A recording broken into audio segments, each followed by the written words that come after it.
If there's broken trust, I'm going to talk about when there is a track record and trust has been broken, either with your spouse or a pastor at church or a member at church or in your personal life. When trust is broken, how do we regain it? And this is vital because in my coaching relationships with a number of people have realized they want to jump into the fix. But you cannot jump to the fix until the original trust is healed from. And this is like if you break your leg, you cannot start to walk and then run again if you still have a broken leg. You have to heal from it if there's a broken issue of trust. A number of years ago, I had a very, very dear friend, and let's just say trust was definitely broken between the two of us.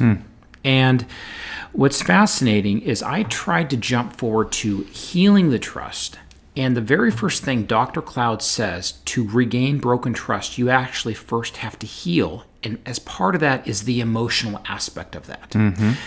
And for people who are not wired into a healing feeling way, it's really fascinating. And it's almost they won't trust.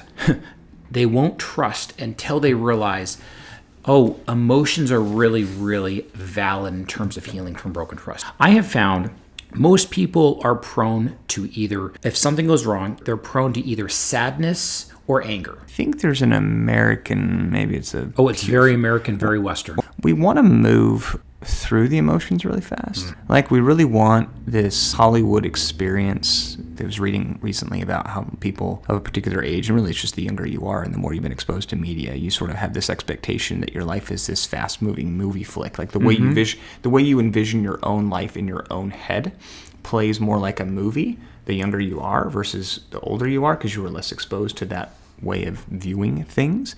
And I think that one of the many danger is that those movies lead us falsely to believe that these emotional experiences are far faster than they really are, right? I mean, you see these stories of people, right? These historical biopic type stories, right? And you're like, oh wow, they overcame these huge things. Well, in the movie, they did it in 30 seconds, but it was a 5-year period of their life, right?